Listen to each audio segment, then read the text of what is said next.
This is Grow Omaha Uncut, where you can watch our radio show, including what goes on in the commercial breaks. And be sure to hit those like and subscribe buttons. Good morning. Welcome to the Grow Omaha Show, brought to you by D&M Roofing and Siding and Dingman's Collision Center. I'm Trenton Magid.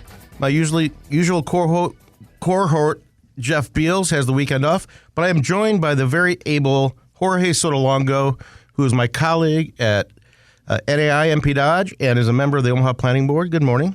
Good morning, Trenton. Thanks for having me. Later in the show, we're going to talk to Dr. Michelle Trawick, who is the Dean of the Business School, College of Business Administration at UNO, and it has been a very active week in Omaha. Yes, it has. What's going on with the Planning Board? Well, Planning Board, let's see, we've got, I think next week, is it maybe 2 weeks from now? But what have you seen that you're referring to? We'll get into that after the Development News of the Week, sponsored by Eagle Mortgage. Eagle Mortgage has been in business for over 30 years. They're licensed mortgage brokers serving Nebraska and Iowa. Give Holly a call or any of her very able mortgage brokers. They'll get you pre-approved for conventional VA and FHA loans. They're at the corner of 114th and Davenport, just south of 114th and Dodge, online at eaglemortgagecompany.com. And they shop your mortgage, so they're dealing with a number of lenders, not just in-house. So they're very competitive. You get that pre-approval letter. And as far as the Development News of the Week, the big story on our Grow Omaha newsletter, which comes out every Thursday, go to growomaha.com.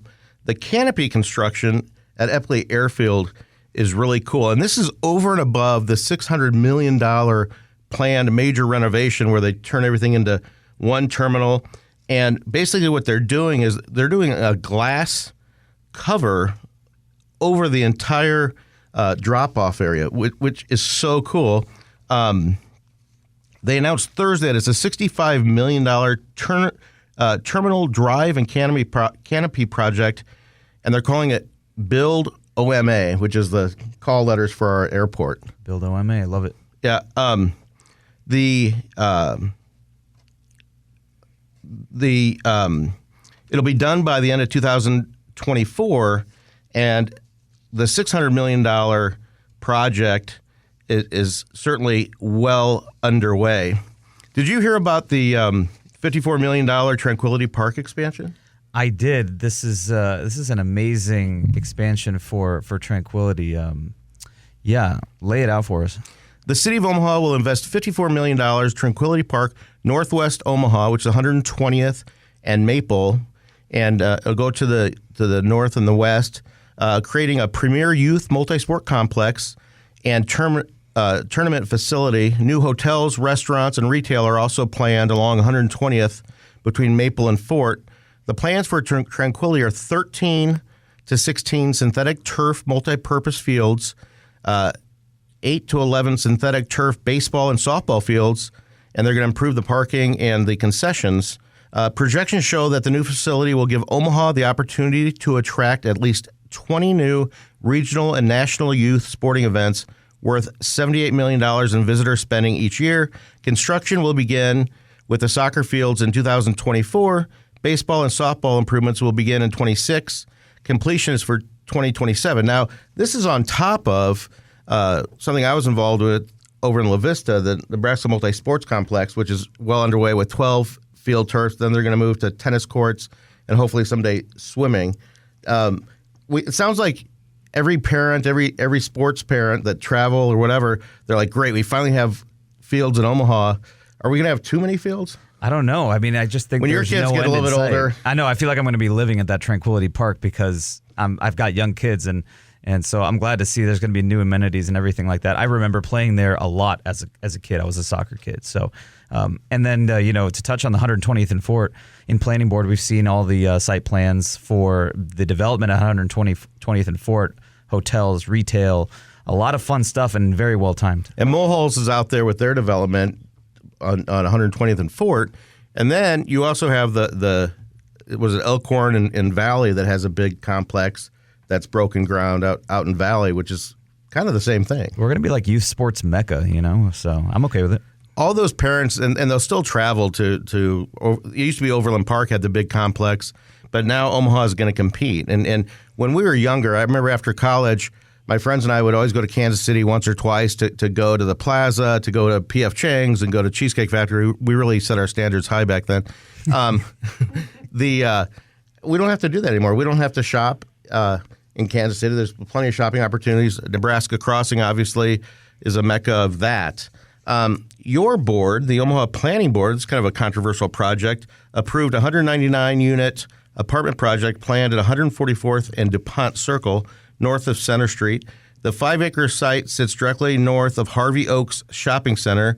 A existing medical building must be raised before construction can begin.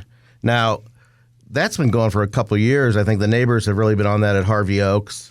Yeah, I think it's gone through a few iterations. Yeah, this was a controversial one, I think, because it's, right next to a neighborhood, which people sometimes, are a little apprehensive about. I think the big one, too, is just, the one access off of 144th. And we talk all the time about traffic. We talk all the time about everything. But, density is a big thing. And I think it's a good use for the site, to be honest. There's a lot of land back there. It's a lot of land. Isn't it four a or lot of 5 extra stories? ground there right now. Yeah, I mean, it's a little taller than the neighbors would like, but that sometimes happens. But it's got its own access. It's its own thing. I think it's going to be a nice project for the area.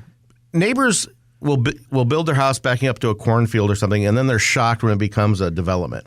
And that's something that happens, for better or for worse. I mean, I remember the neighbors over at L Street Marketplace, for 50 years or whatever, Western Electric, that 100 acres from 120th to 132nd, the Great Lawn, people are like, well, I saw a hot air balloon land there when I was a kid, and that's what it should be used for. Exactly. And now it's hundreds of millions of dollars of development. It's those stub streets. They'll get you every time. If you buy in a stub street, just know eventually something's going to happen, despite what a real estate agent will tell you.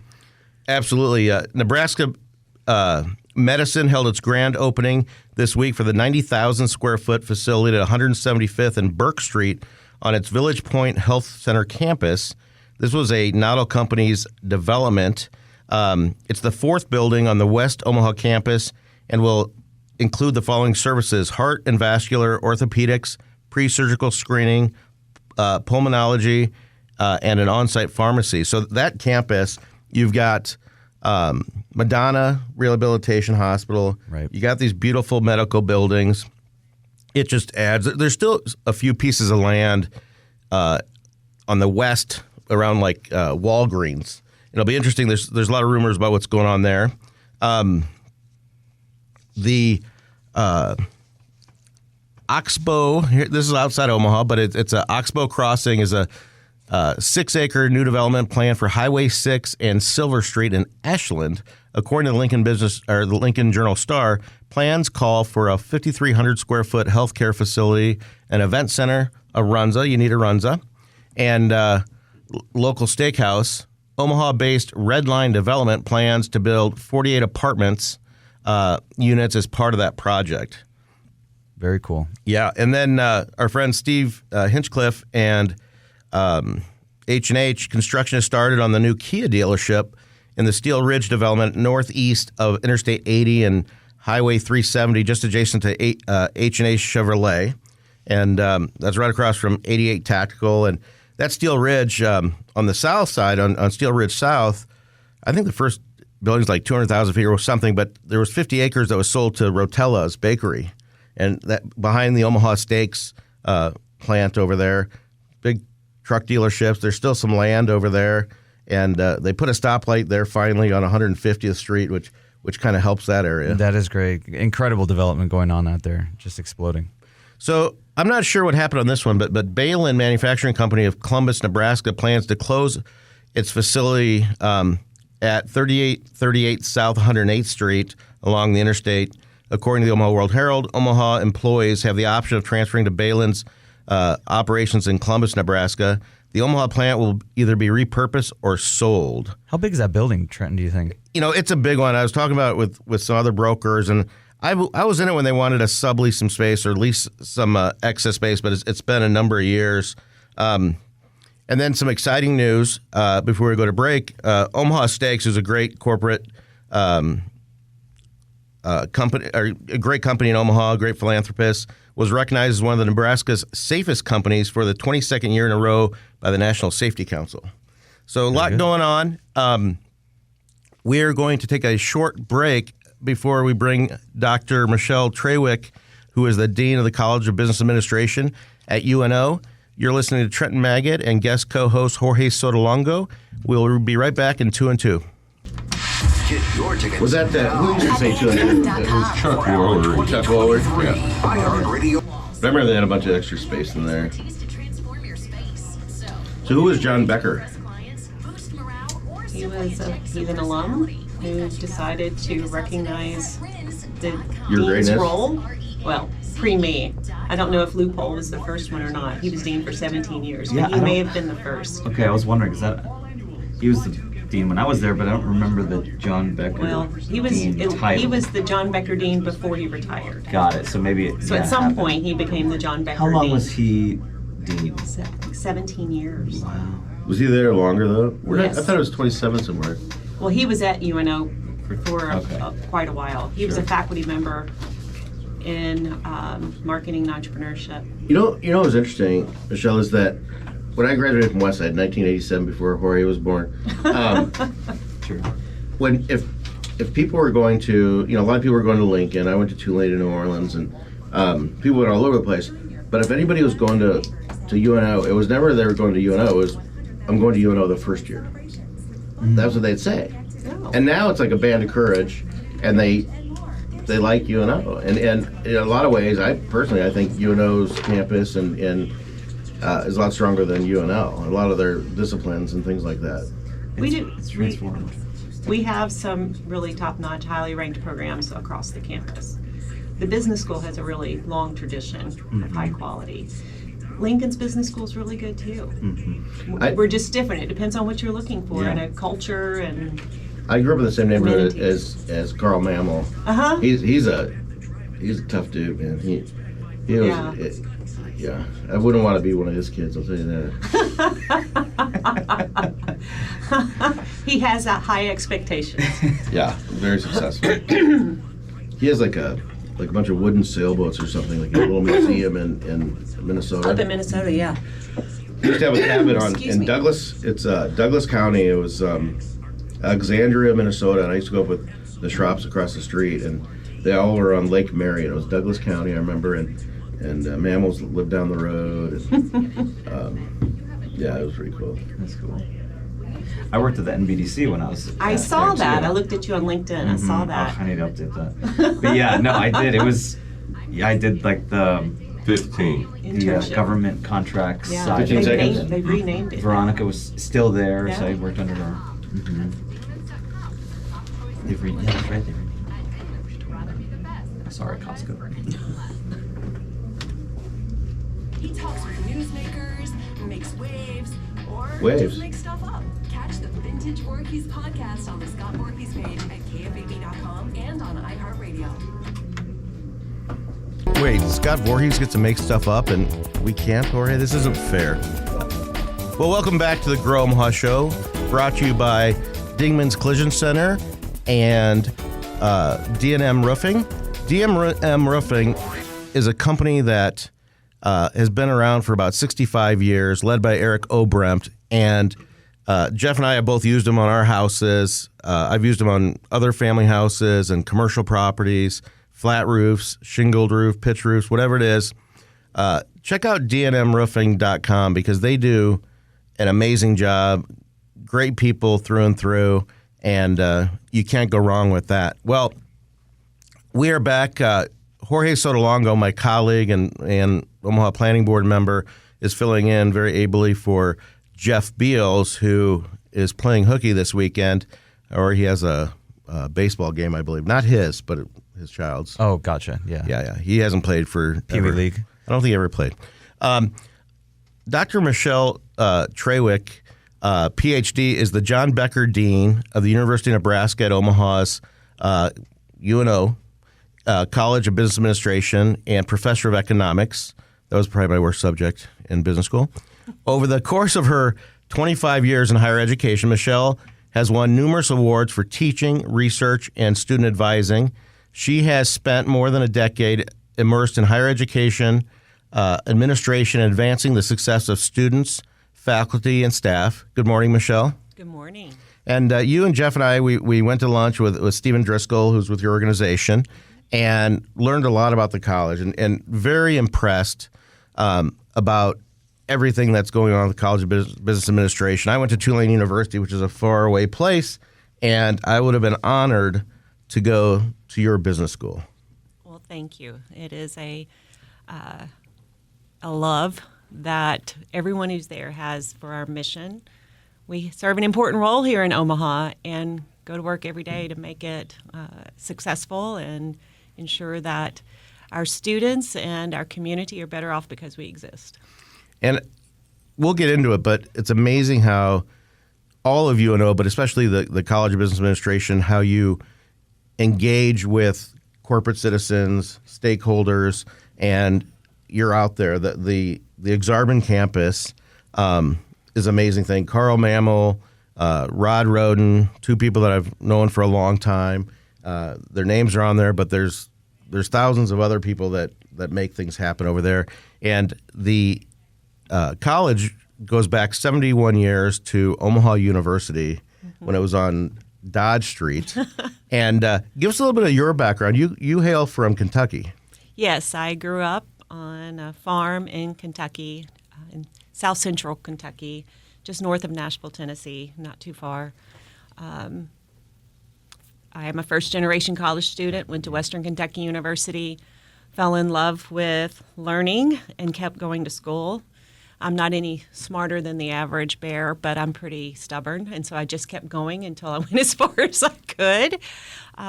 Graduated from North Carolina State University, and then have been on a trek in higher education to make a difference in the lives of folks the way education has done for me. Now, in Kentucky, do they have Nebraska jokes?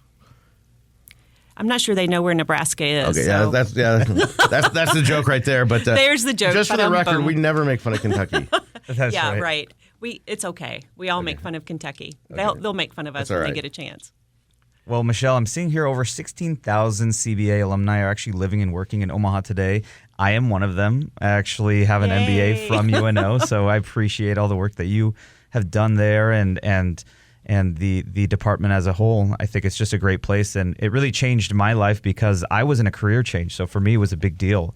I was a science geek in college, and then I changed to business, and if it wasn't for that MBA, I don't think I'd be where I am today. So 16,000, that's an incredible number. Well, I think I had a typo. It's about it's over 13,000. So truth in numbers, right? Gotcha. It's over 13,000 living alumni working right here in the Omaha Metro. We'll be 16,000 shortly, I'm Let's sure. hope so. We're working on it. The College of Business Administration at UNO had a major event happen in 2010, right? With the opening of Mammal Hall. Yeah. Yeah, so it it was in a major Roskins Hall event. before. That's right. And was that where you went? I was at Mammal Hall, so I can't believe it's really only been 2010, and now we have a new wing, and we have all this new construction and a beautiful building. I really enjoyed going there every day, and it felt like I was making meaningful connections, and there was so many conferences, and the alumni network is very strong, so I saw a lot of those folks there too. So the facility is wonderful. Well, we work really hard. We have an amazing team of folks that make sure that the technology is state of the art. We want our students to feel as if they are in a true professional work environment. It's a really high quality, high end learning environment for them. You had big shoes to fill, and Dean Lou Pohl, who is beloved and still an advisor to you, was there for 17 years. And when did you take over for him? I started in February 1 of 2020. Okay, so you're fairly fresh. Yes. Quite the timing there. I know. It wasn't the best of timing. On the other hand, I really felt like UNO was well prepared to handle the pandemic. Our college had made great strides in perfecting some of the skills needed to do distance education. And so for many of our faculty, it wasn't a huge lift when we had to flip due to COVID. For the others who had not worked on that, we already had staff and colleagues who could help train and tweak some of their techniques so that our students didn't suffer as much as I think some schools really suffered with flipping to online. We did pretty well. So way back in 1987, when I went down to Tulane University, we had to do 2 years arts and science, and then the business school was 2 years for an undergraduate Bachelor of Science in Management. How does it work at the College of Business Administration at UNO? It's a little different here in that you could, depending upon your background, you could go ahead and start taking some business classes early on. We integrate the liberal arts through our general education program throughout the curriculum. It is more business heavy the last 2 years, but we do make sure that students have that liberal arts education spread throughout. So when they apply for UNO from high school, do they declare that they're going to go in the business school? They do. We do. We allow admission on the front end. Not all business schools do that, as you mentioned. We allow admission on the front end, but we have exit requirements in terms of GPA and grades achieved. Yeah. Okay. Excellent. So you've been there for a few years now. Yes. And no longer new. Hopefully, you don't have that new dean smell, right? Exactly. It's all worn off. Okay, that's good. And that's why I asked about Jorge, if his kids have that new baby smell still. Mine does. One of them actually does. You know, he's fresh. He is fresh. He's What, 3 months? 4 weeks. 4 weeks. Wow. Yeah. Moving right along. Let's talk about let's talk about the presence. And you have 15 undergraduate concentrations. And what are the most popular? Gosh, they change over time. Just like there's a business cycle, there's also a cycling of our concentrations. Nationwide, accounting is on a decline, yet accounting employers are really in high demand for them. So there's some transitioning there. And we're going to have like 80,000 new IRS agents. We need more accountants. Apparently. Right now, real estate's on the rise. It had declined for a few years, but it's really growing quickly right now at UNO. That's Dr. Baberwick one, yeah. is an unbelievable force over there, and, Yeah. and you're lucky to have him. And that's a unique thing to have a real estate major or focus at a business college. Not everybody has that. I thought that was really, really cool, actually. There aren't many in this region, and we've got an undergraduate program along with a certificate that non-degree seeking folks can come and take those classes to get the certificate. Our sales program is growing really quickly. That program at some institute, when you hear about it, not everyone understands the impact of a sales program. Yeah. Okay. So let's talk a little bit about that. Jeff's going to be disappointed he's not here for our conversation I know, about a sales because program. he's a sales trainer all over the world.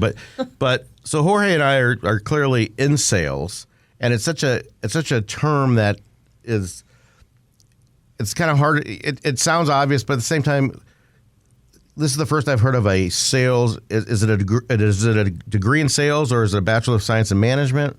What is it? All of our undergraduate degrees are Bachelors of Science in Business Administration with concentrations, those 15 like marketing. concentrations. Marketing, accounting. Well, sales is one of those concentrations. And why it's so important, in my opinion, is that it blends with, say, your real estate concentration. Then you can add on that secondary sales concentration to really enhance your skills. I encourage all incoming students to at least take the first sales class. Those techniques that you learn in that class go a long way to advancing a professional in any career, in any occupation. Absolutely. What's interesting is I love negotiation. And do you have negotiation classes? They cover that in one of our upper level I think that should be a class. Yeah, I think there was the first class I took in the MBA was actually, I think, the sales course, and we did negotiation, and we not only that, but it was like mock firing and hiring. That's my favorite those part. Are interesting. We need to take a short break. We're talking to Dr. Michelle Trawick, the John Becker Dean of the University of Nebraska at Omaha's College of Business Administration and a professor of economics. You're joined by Trenton Maggott and guest co-host Jorge Sotolongo. We'll be right back after the mid-show break. guest co-host work as alone is a pretty tough one. Did you hear my accent, Roger? I like when Did it Jeff come said out? her Not too bad. I know, he's such a... little bit. Little bit. Might be over. I'm too busy trying to think of my next joke. Yeah, I know. You guys, it's a lot of work, a lot of heavy lifting. So you still do your degree is BSBA, but then you have your I emphasis. can't do So that yours. hasn't changed. Yeah, Because I did too.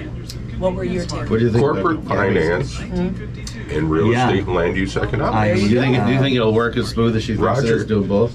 He's No, gone. I I think mean, I don't know if she's he's diving. dead, but he's certainly gone. Roger sent.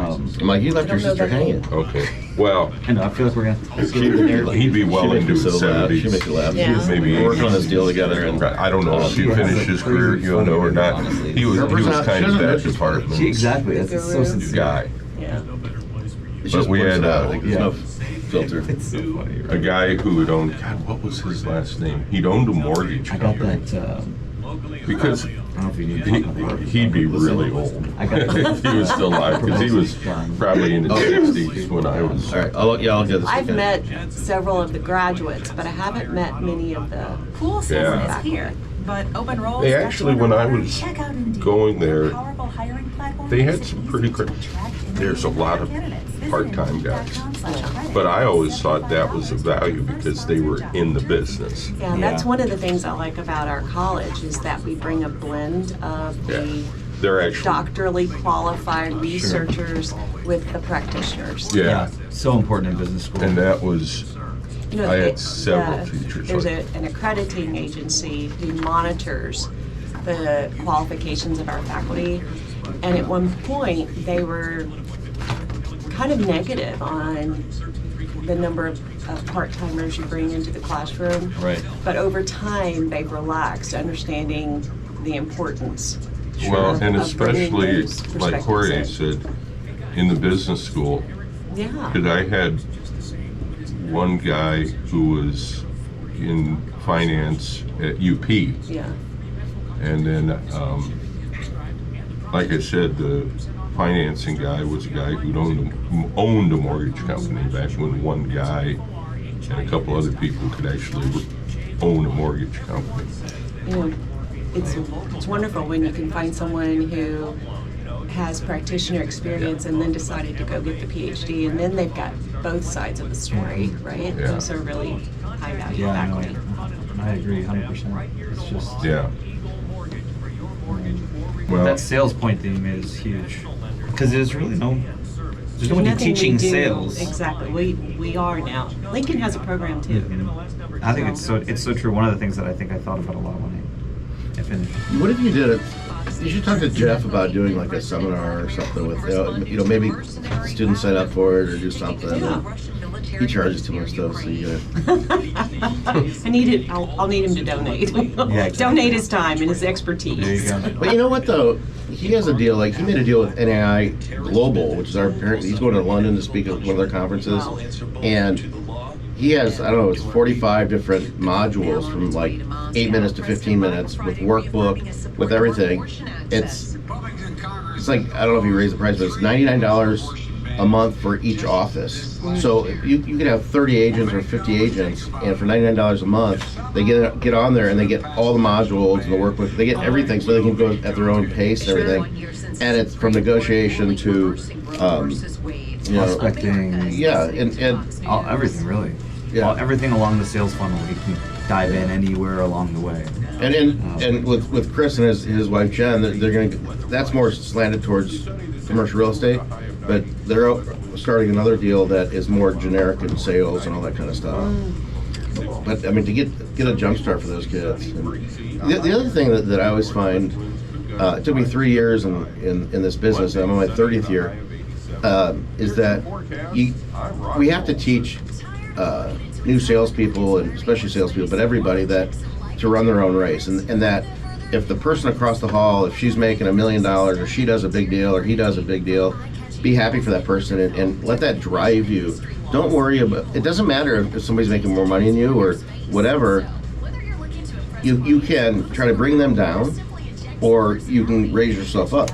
And I just remember like thinking like, that person's this or that, and then once that just lifted off my chest when I realized that I just if today I feel better than yesterday, if I made more money or I did something, or even if I was productive that day, making calls or getting a lease done or whatever it was, and my concern is that people are so worried about other people when really they got to compete with themselves. Right. And it takes a That's big, the first battle. It has to be. it takes a big burden off.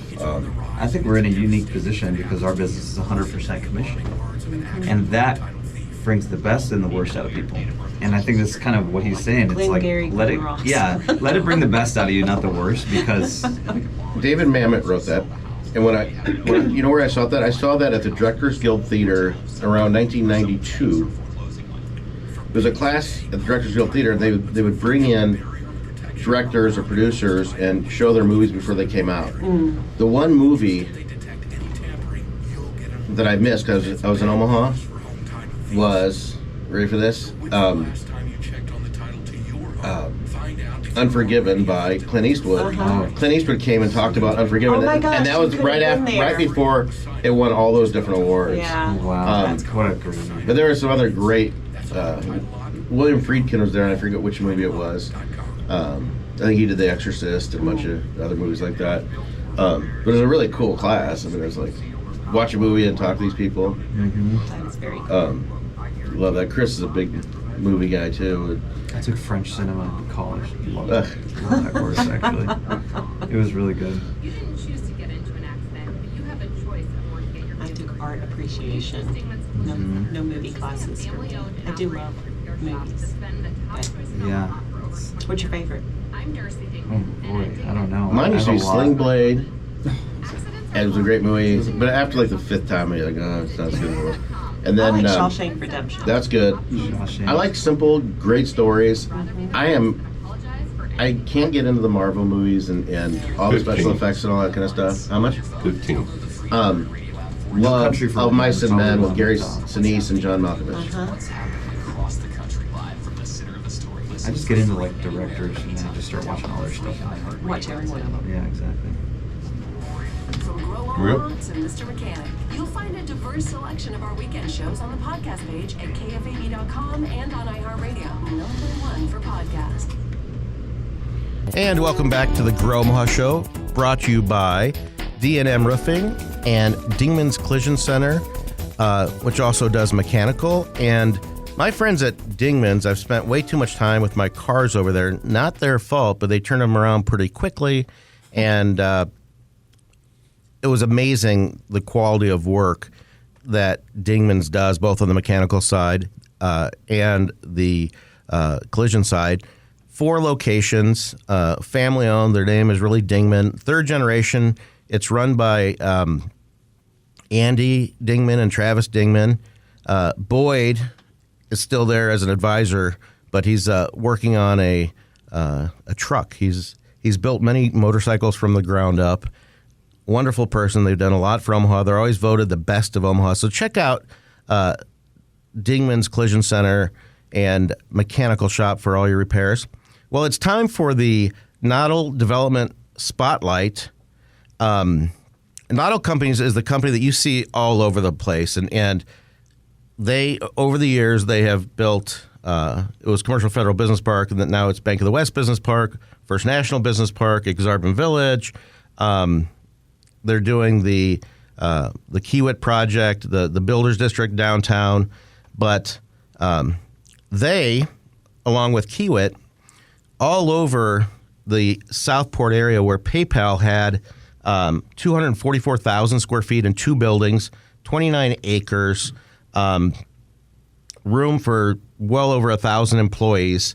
And this is right across from Cabela's. This is where I've done a lot of work, Southport East. Last week, they closed for $32.4 million, and there's a lot of different divisions of Kiewit moving into those buildings soon. Jorge, I've got 3 lots over there that I need to sell. Beautiful lots for office or retail right next to Nebraska Multi-Sport Complex. And this is a boon for Doug Kindig and City of La Vista. I think it just got a whole lot easier because this is an amazing acquisition and an amazing new tenant in this location. And I think PayPal had over 3,000 employees at their peak. They got 2 buildings. They had a whole restaurant and commissary, and they have a path that goes across the street. A ton of parking, and they had recently renovated that property. Yeah, one of those well. buildings was totally renovated. So, not all companies and Kiewit, welcome to La Vista. Thank you for making my job easier in selling land. Also, under the Not All Company banner, Exarban Village is getting another great restaurant. Carlos Mendez, you probably know who he is. Great friend of mine. Au Courant. And you know what he's doing over there? Oh, yeah. So he's opening up a restaurant where Greenbelly went out on 67th Street in Exarban Village. It's a rotisserie chicken concept called Rub, R-U-B. R-U-B, and it's like a Latin American-inspired chicken and rice concept. I'm so excited about it. You know, being from Puerto Rico myself, Carlos and I, we go way back, and love to see a space where, you know, we kind of feel like we can be in our culture. You know? Did he bring you in on taste testing and all that kind of stuff? I am going to be tasting at some point, not because he offered, but because I'm going to ask him.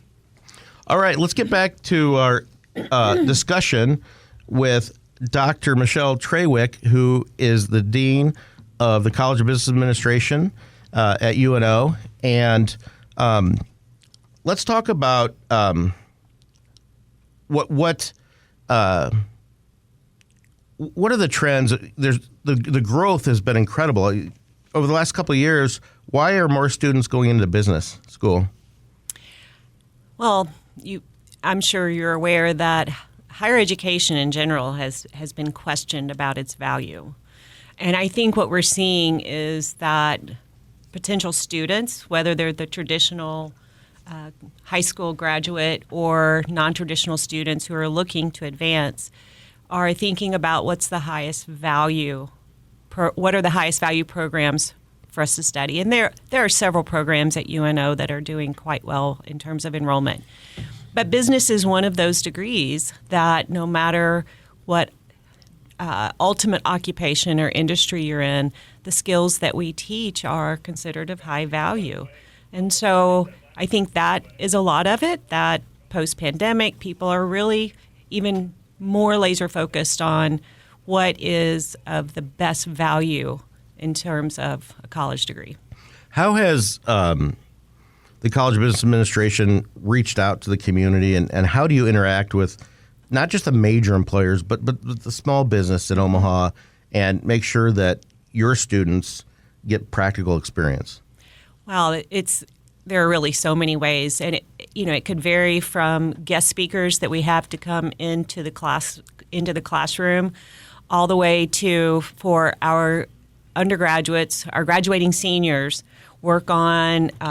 We have what we call a capstone cup, so they break up into teams and they compete in a real live business case. So this past semester, they worked with Rocket Car Wash. They worked with scooters. That's a liquid business too. Both of those are liquid businesses. They are. And so they work with the leadership at those companies who are experiencing a strategy problem or some challenge that they'd like to overcome.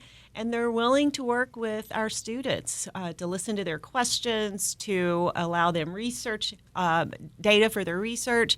And then those students compete on solutions to the problems. And we get judges in from all over the community, including from those companies, to select the winners. At the graduate level for our MBA,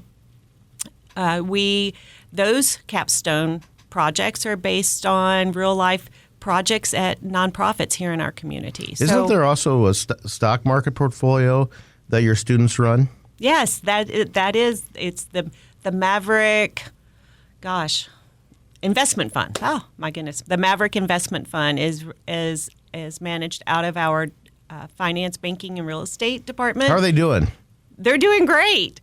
I asked for an update not too long ago. I can't remember, but they're in pretty good shape. David Volkman, who's been the department chair for, I don't know, not quite 3 decades, but it's been a while. He works with a team of students. He and another faculty member work with a team of students, and every year there's a transition in terms of who's managing. But the feedback I get from the students, they form a little club basically to manage that portfolio. It's a really great experience. If my investment advisor doesn't pick it up, I'm going to talk to you about putting money with that group. Okay, sounds good. Well, we have a venture fund too. That's something different. So we accept donations. It's not for profit, but we accept donations. And then we have a group of students who do due diligence and then award startup monies to companies in the area. So it's really cool. Nice.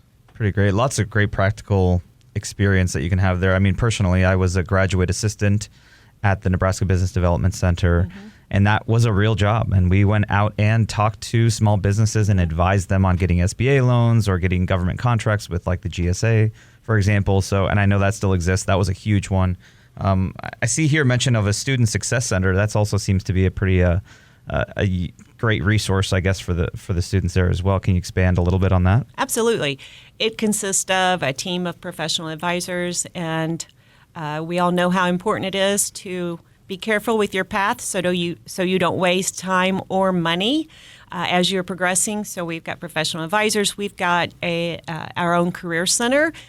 Real life work experience is really important for our business graduates, and so they help with internship placement and final job placement.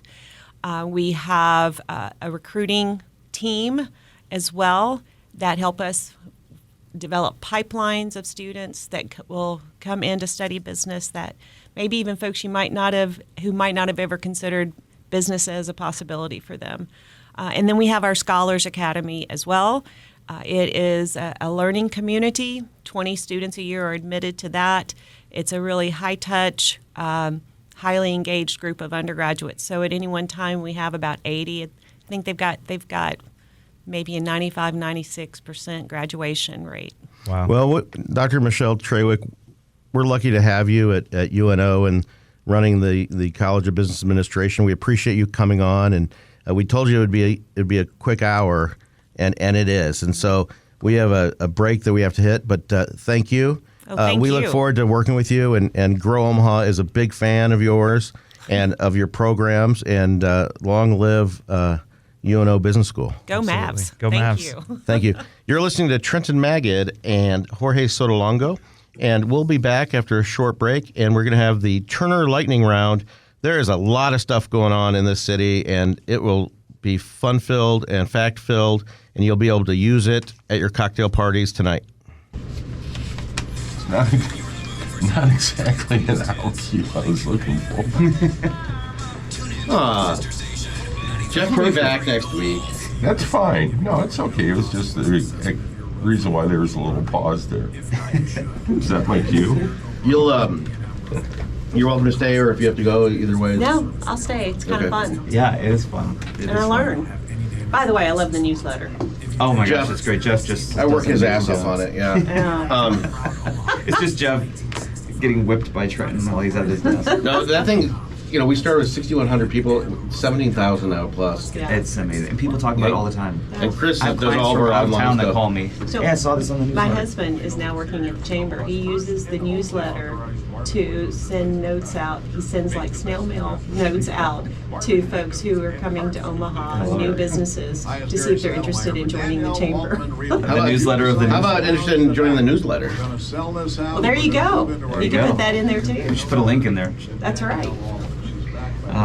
No, it's been great, and it's a good source for us to just, either when talking to clients or just to keep up with stuff. I mean, Sure. it's hard to even keep up. There's so much that he writes there.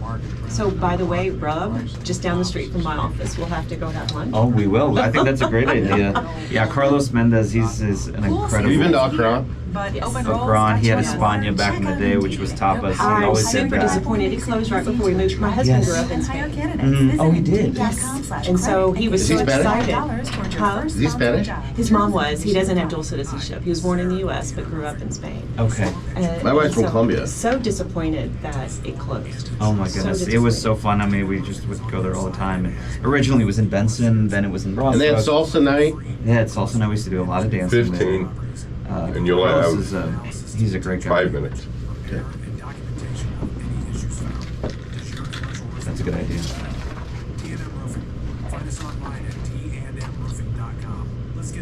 $27. you could win a 4-pack of tickets to the Good Guys Car Show, the 32nd Annual Speedway Motors Heartland Nationals at the Iowa State Fairgrounds, June 30th through July 2nd. Register to win at kfab.com/contests. And welcome back to the Omaha Show, brought to you by D&M Roofing and Dingman's Collision Center. Jeff Beals will be back next week with me, but Jorge Sotolongo, our colleague and Omaha Planning Board member, is filling in, and it is time for the Turner Lightning Round. Turner is building for the future. This is a company that is either the largest construction company in the world or certainly one of them, and they act like hometown favorites in Omaha. Turner employs a lot of people in Omaha. They've been expanding. You see their blue signs around, and whether it's an interior remodel or ground-up hospital, anything you want, check out Turner Construction, and they do a great job.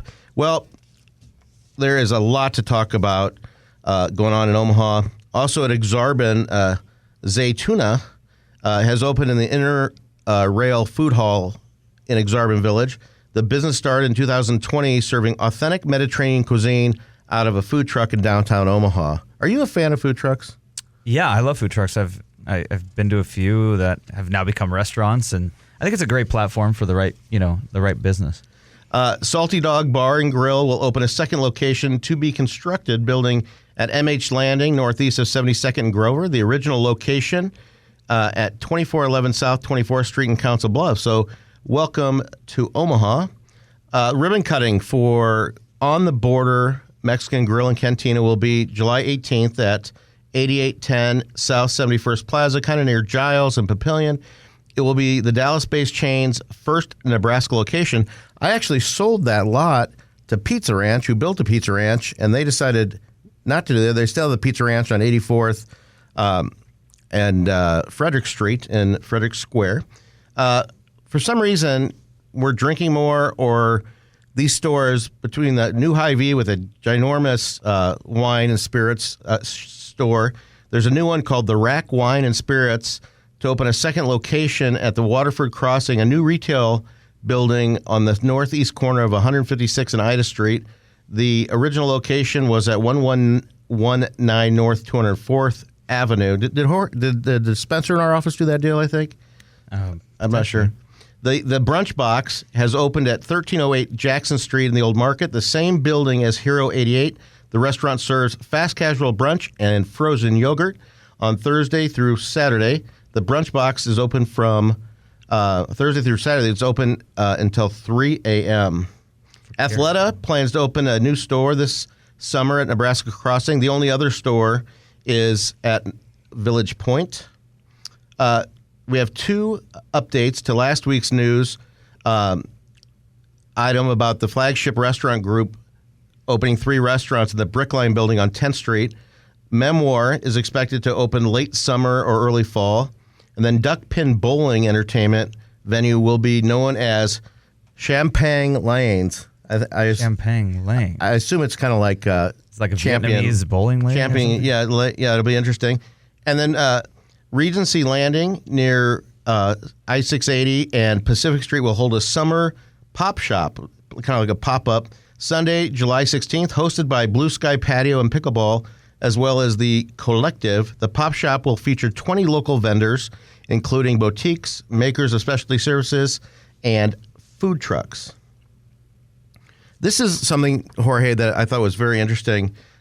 Because of the high marketing costs associated with acquiring new online customers, many retailers who are traditionally online natives are going back to brick and mortars. They're putting their products either in their own stores or in department stores, according to the Wall Street Journal. And so I'm wondering if people are going back and saying, you know what? I want to have the shopping experience. I want to feel it, touch it. It's almost like the opposite effect of when you start brick and mortar and then you want to be able to order something online. I mean, I feel like, they're just amassing an audience online, and then some people want it locally. I think it's a good thing. Have you tried Lyle's Pizzeria? Not yet. Have you? No. Go to growomaha.com and you can look up the weekly market report. Sarah Baker Hansen, who does amazing food reviews. Lyle's Pizza. That sourdough crust looks really good. Yeah, at 5213 Leavenworth Street. It got a very good review from Sarah, and she's a tough cookie when it comes to reviews. She's very thorough, and she knows what she's doing. Well, that is our show today. I want to thank Dr. Michelle Trawick for doing a great job at the College of Business Administration at UNO, and I want to thank Jorge Sotolongo for filling in for Jeff Beals, and we will join you next week on the Grow Omaha Show at 9 a.m. on Saturday. If you like this video, be sure to hit those like and subscribe buttons. And remember, Grow Omaha is not just media. This is a mission. We are trying to build up Omaha and make it an even better place. We can only do that with your help. Share this video with your friends, neighbors, and family.